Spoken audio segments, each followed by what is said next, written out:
I was being dragged, my back to the direction of the pole and my face to the earth. I don't remember ever seeing the earth. It was the realization that I was leaving. It wasn't like I was in a tunnel.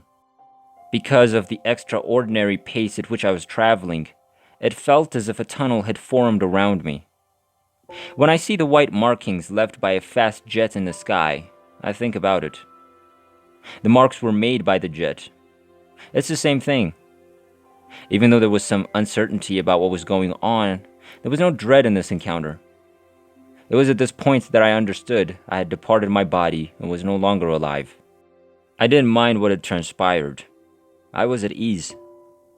The pace of movement began to slow, and I had the impression that I was nearing my destination. Present were 6 spirits there, and I could clearly see them dressed in their earthly attire. 5 of them were men. 1 of them was a female. I had never met any of them before. I realized from away that they all loved me completely, unreservedly and intimately. I now think of them as my greeting party, who came out to meet me at a predetermined location. I had no ideas about it at the moment. I was at ease, happy, and liberated. They surrounded me with unconditional affection. Everything is on display. There are no feelings of shame, guilt, or deception. It's not going to happen here. There is complete comprehension without even considering the need to comprehend. Total comprehension with absolute clarity is already present. I feel compelled to elucidate since there is a significant difference between our physical experience and the true after-physical death reality. Everyone can see all you are, feel, think, and believe in this realm, outside of your physical body. Feel and understand with perfect clarity. I was unable to see what the spirits who had greeted me had done in their physical life. I could see, feel, and comprehend who they were on the inside just as clearly as they could see me. All of this occurs in the midst of feelings and thoughts that occur at breakneck speed. I could see their lips moving as they spoke, but I did not hear in the same manner that we do in the actual world. The element of time as we know it does not exist in physical life. For example, one of the spirits that received me remarked to another soul, slowly and pleadingly, "She's been through so much, and she could be allowed to stay." At the rate he stated it, this would take 15 seconds to say in physical terms. However, it does not take that long. Even while it may appear unusual, it's instantaneous. An individual in contact realizes the senses of time. In physical terms, time does not exist. It's a magnificent language, perfectly clear, perfect understanding, perfect liberation, and perfect perfection. I never heard a tone that might be associated with a single voice. That is not the case. The tone is present. It's a tone that defines a specific soul rather than something physically audible. This is going to be difficult for you to grasp, so I'm going to give it my all. Everything is happening at the same time, or is overlapping at best. Imagine having 1,000 things and people talking at the same time and completely understanding everything that's going on. I could comprehend all 6 spirits conversing at the same time with perfect clarity, as well as knowing the deepest depths of their hearts, and a slew of other events and knowledge that I was privileged to learn, all at the same time. Because of the dynamics of the manner of communication, souls laid naked, plus you feel it and know it's the truth. There are no uncertainties about what's spoken, and I never doubted it. There's no reason to. I have an intuitive sense that this is the actual method of communication. I immediately feel liberated from all the constraints of physical bondage. You have the impression that you have arrived at your destination. I have no recollection of this location being my home. It was more of an innate and intuitive understanding that I belonged here. There are no doubts here. They're not feasible. Everything is perfectly clear information. The most important aspect of this event is love. I'm completely consumed by a love that doesn't exist in our physical reality. No matter how much love you have for your children, it cannot compare to this love. This is the purest, truest, deepest, and most unconditional love you can conceive. That's what I feel for my children, you may be thinking. That's something I'd say as well. However, it goes much beyond what these words can express. And I believe this is because it's communicated to you through feelings. It takes your breath away. My intellect could not fathom this love when I received it.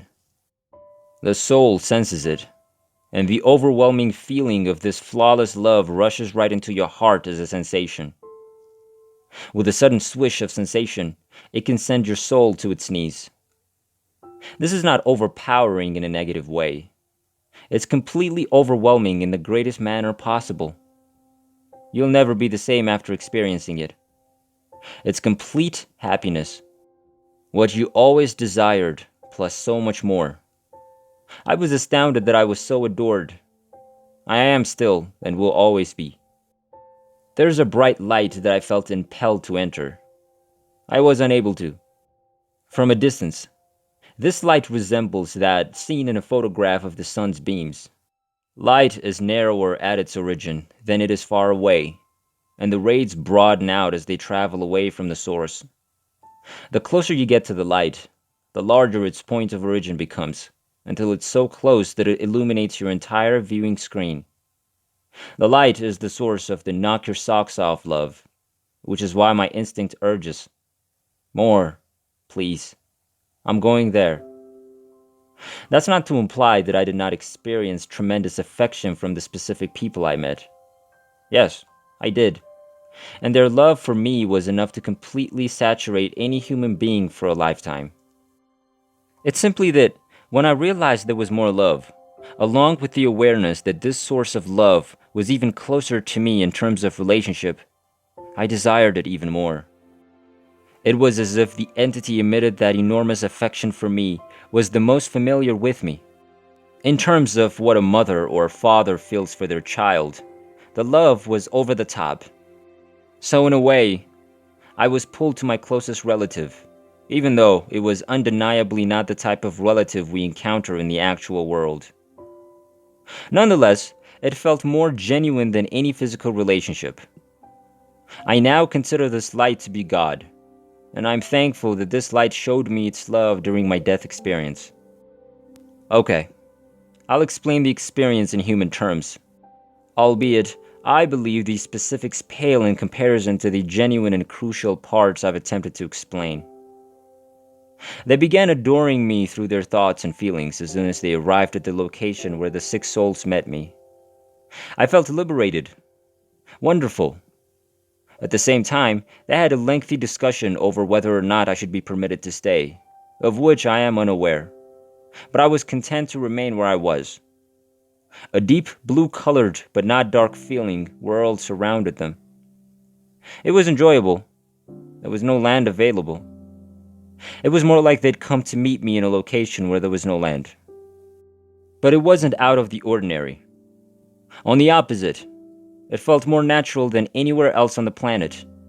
It felt natural. In my mind, I can still see their expressions. They were all in agreement that I should be permitted to stay. I was overjoyed. I had no intention of returning. Not at all. That was beyond a doubt in my mind. I'd been released from the physical body's confined jail. My intellect was 1,000 times sharper, freer, and capable of operating at full capacity, which I was unaware was possible prior to my death. The affection was unparalleled. I would never return gladly. At the same moment, I was viewing 1,000 images related to the cosmos and its history. I couldn't understand everything. However, I was given complete understanding of life, with an emphasis on the importance of experiencing life as it is given. I wasn't taking part in the continuing debates about me. I was merely a bystander.